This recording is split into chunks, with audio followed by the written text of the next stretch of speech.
కూటమి ప్రభుత్వం ఎన్నికలకు ముందు ఇచ్చిన ఒక పెద్ద హామీలో 25 లక్షల ఉద్యోగాలు తీసుకువస్తామనే హామీ ఏడాది కాలంలోనే 10 లక్షల ఉద్యోగాలు కల్పించే పరిశ్రమలతో ఎంఓయూలు చేసుకొని ముందుకు వెళ్తా ఉన్నారు. పెట్టుబడులు తీసుకువచ్చే విషయంలో మంత్రి నారా లోకేష్ చాలా చురుగ్గా వ్యవహరిస్తున్నారు.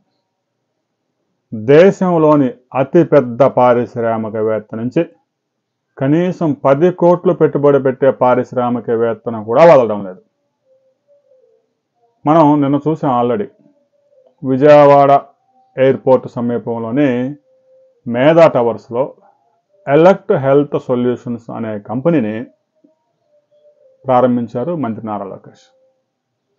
ఇది చాలామందికి పరిచయం ఉండకపోవచ్చు ఈ కంపెనీ, కానీ హెల్త్ సొల్యూషన్స్ అందించడంలో ప్రపంచంలోనే పేరున్న కంపెనీల్లో ఈ కంపెనీ కూడా ఉంది.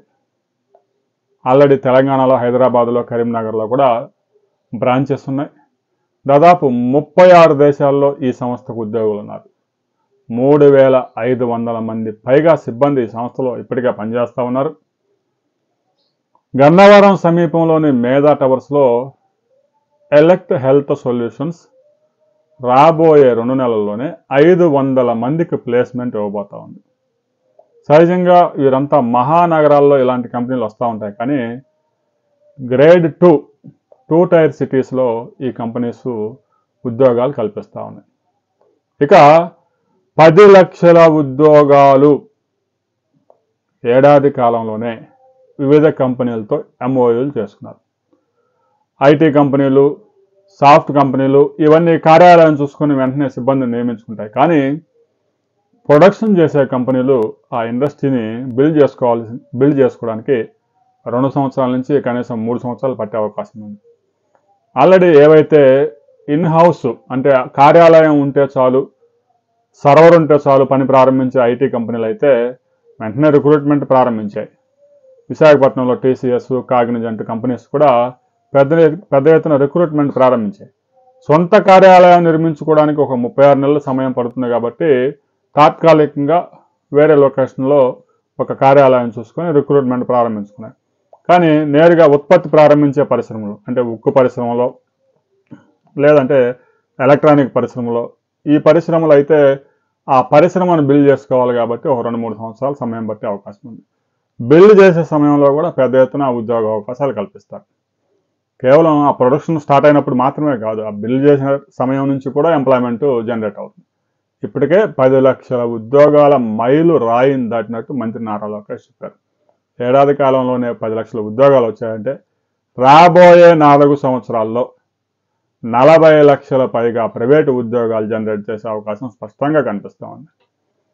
ఒక్క ట్వీట్తో మంత్రి నారా లోకేష్ ఆనంద్ మహేంద్ర లాంటి పారిశ్రామిక దిగ్గజం కూడా ఆంధ్రప్రదేశ్లో విస్తృతమైన అవకాశాలు ఉన్నాయి పెట్టుబడులకి, మా సంస్థ కూడా ఆంధ్రప్రదేశ్ మీద ఫోకస్ పెట్టింది, ఇప్పటికే మా సంస్థకు చెందిన టీం ఆంధ్రప్రదేశ్లో పర్యటన చేస్తూ ఉంది, ఏ రంగాల్లో పెట్టుబడులు పెట్టే అవకాశాలు ఉన్నాయనే దాని మీద రాబోయే కొద్ది రోజుల్లోనే ఆంధ్రప్రదేశ్ ప్రభుత్వంతో చర్చలు జరిపి 15,000 కోట్ల రూపాయలు ఆంధ్రప్రదేశ్లో ఇన్వెస్ట్మెంట్ చేస్తామని ఆనంద్ మహేంద్ర చెప్పారు.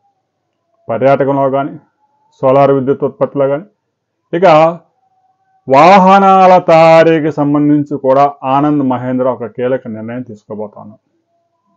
ఆంధ్రప్రదేశ్లో మహేంద్ర వాహనాల ప్లాంట్ను కూడా ఏర్పాటు చేయడానికి అవసరమైన స్థలం కోసం, భూ సేకరణ కోసం ప్రయత్నాలు చేస్తూ ఉంది. ముందు లొకేషన్స్ ఒక 2-3 లొకేషన్స్ చూశారు.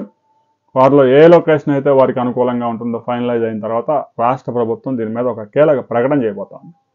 ఆ ప్రకటన వచ్చిన తర్వాత రాష్ట్ర ప్రభుత్వం ఏ ప్రాంతంలో ఆనంద్ మహేంద్ర కార్ల తయారీ యూనిట్ని పెట్టబోతా ఉందనే వివరాలతో మరో వీడియోలో మనం తెలుసుకుందాం.